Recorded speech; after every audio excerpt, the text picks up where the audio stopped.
This is the Sri Lanka Broadcasting Corporation. Here's the news edited by Catherine Pereira and read by Chandima Veerakon. The headlines. Flood warnings issued for low-lying areas of several river basins. More than 33,000 people in 10 districts have been affected due to adverse weather conditions around the country. The Vesak festival will begin today under the patronage of the Prime Minister in Matale. Sri Lanka and Indonesia pledge stronger bilateral ties and economic cooperation. Gazans shackled and blindfolded at Israel Hospital.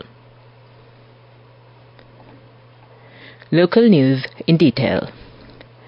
The Irrigation Department has issued amber flood warnings for low-lying areas of the Attanagalu Oya River Basin and the Kuda Ganga sub-basin of Kalu River, effective until 9 p.m. tomorrow.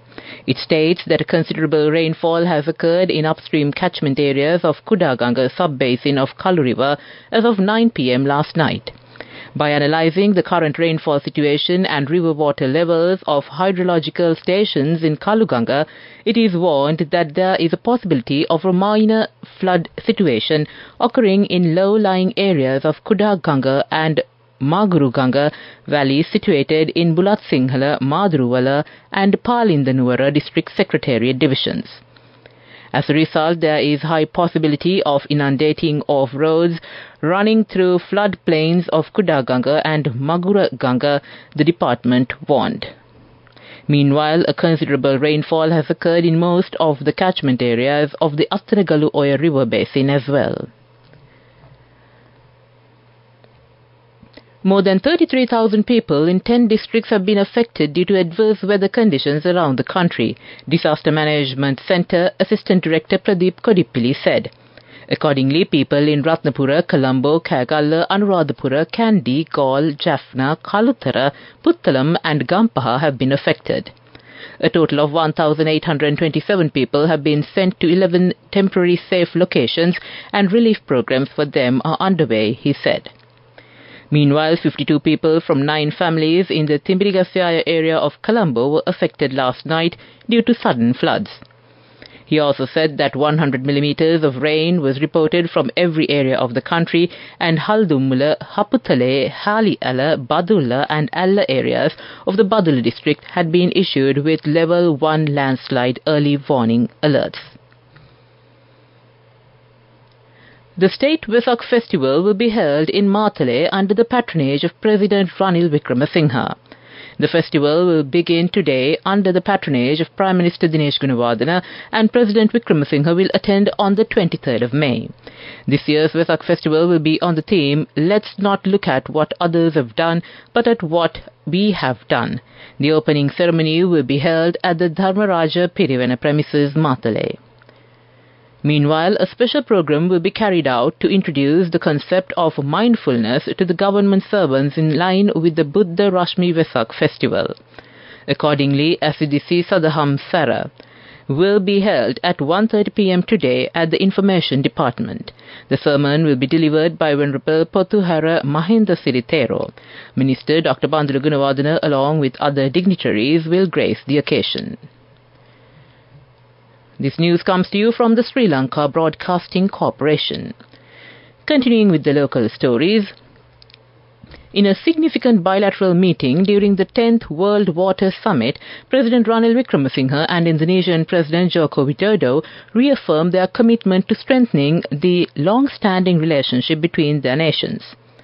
The discussions, which covered a wide range of regional and international issues, underscored the importance of collaboration in addressing global challenges, the President's media division reported.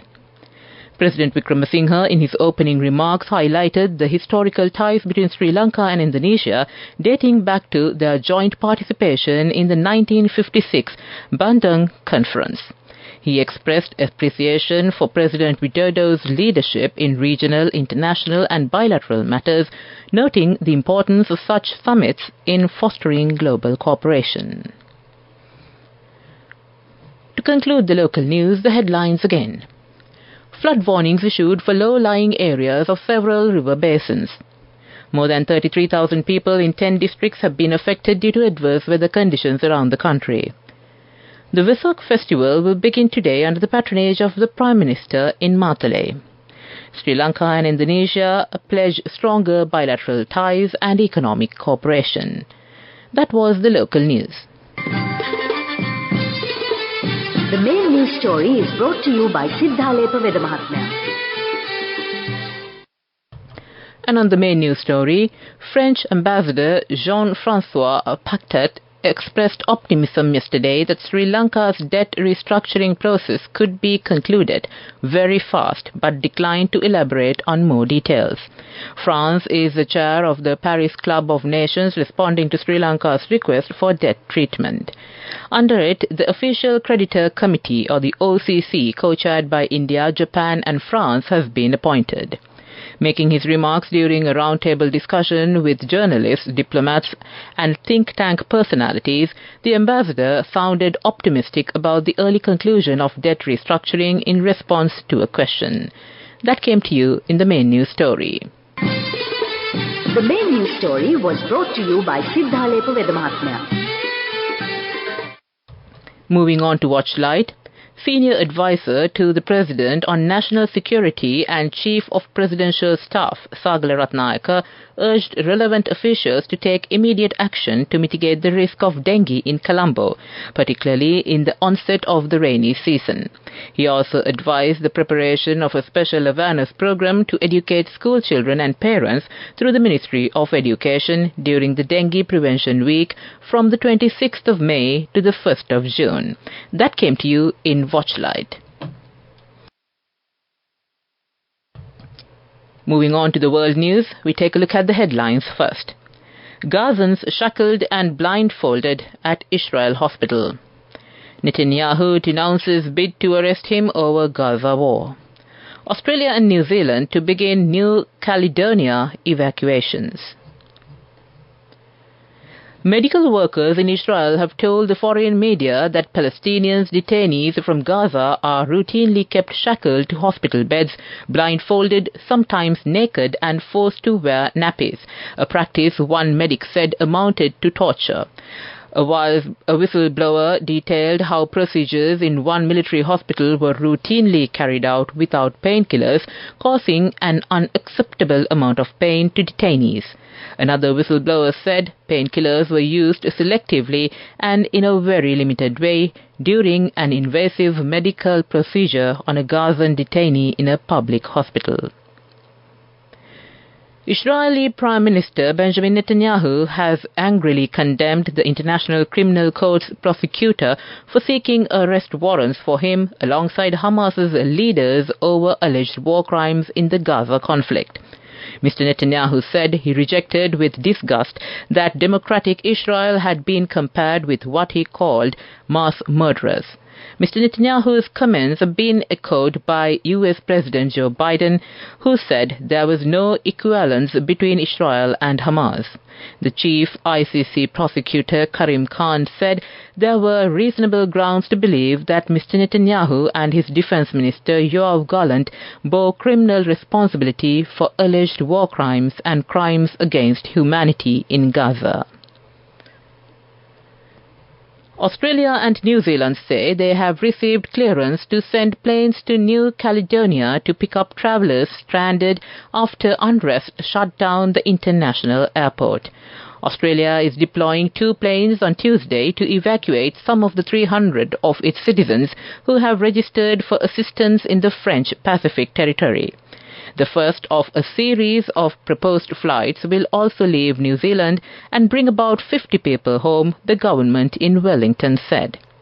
The unrest began last week after lawmakers in Paris voted through changes that will allow more French residents to vote in local elections, a move indigenous leaders say will dilute the political influence of native people. To conclude the world news, the headlines again. Gazans shackled and blindfolded at Israeli hospital. Netanyahu denounces a bid to arrest him over Gaza war. Australia and New Zealand to begin New Caledonia evacuations. That came to you in World News. Development News.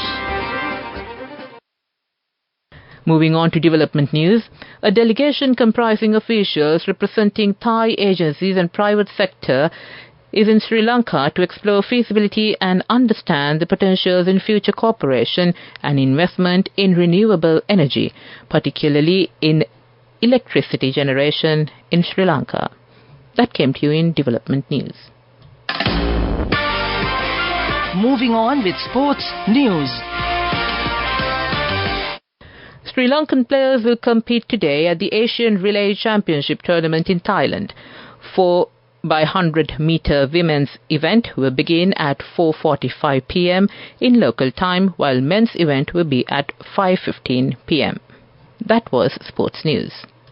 Go ekak tiyana youth eකට life එකේ change එකට නියමෙට set වෙන්න ඇස් වහගෙන දැකපු හින හැබැ කරන්න youth එකට නියමෙට set වෙන friendship එක මෙන්න.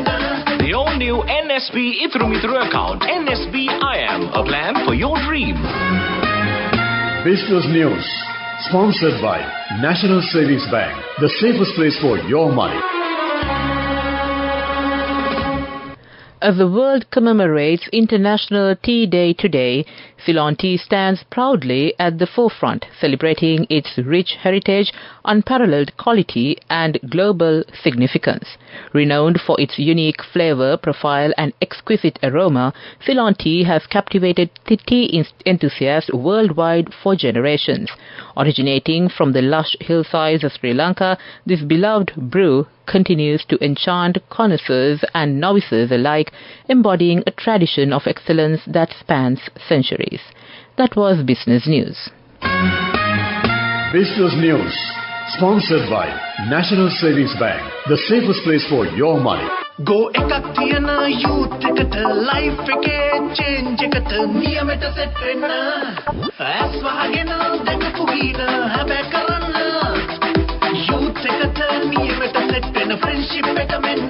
The all-new NSB Ithru account, NSB IM, a plan for your dream. Moving on to economic news, Switzerland Edelweiss Aviation recommences its flights from November to Sri Lanka. 8,600 tourists have arrived in the island from this aviation service. That was economic news. Weather Report. And finally, we take a look at the weather report. The southwest monsoon conditions are gradually establishing over the island. Hence, the prevailing showery and windy conditions will continue. Cloudy skies can be expected over most parts of the island. Showers or thundershowers will occur at times in western, Sabaragamuwa, central and northwestern provinces and in Galle and Mathura districts. Heavy showers above 100 mm are likely at some places in western, Sabaragamuwa and northwestern provinces and in Galle, Mathura, Kandy and Nuwara Eliya districts. Several spells of showers will also occur in the northern and north-central provinces. Strong winds about 50 km per hour can be expected at times over the island. That came to you in the weather report. And to conclude this bulletin of news, the headlines again. Flood warnings issued for low-lying areas of several river basins. More than 33,000 people in 10 districts have been affected due to adverse weather conditions around the country. The Vesak festival will begin today under the patronage of the Prime Minister in Matale. Sri Lanka and Indonesia pledged stronger bilateral ties and economic cooperation. Gazans shackled and blindfolded at Israel Hospital. That came to you in the news broadcast from the Sri Lanka Broadcasting Corporation. With the time moving to 29 minutes past 1, I hand over to my friend and colleague Ramesh Piris to keep you entertained.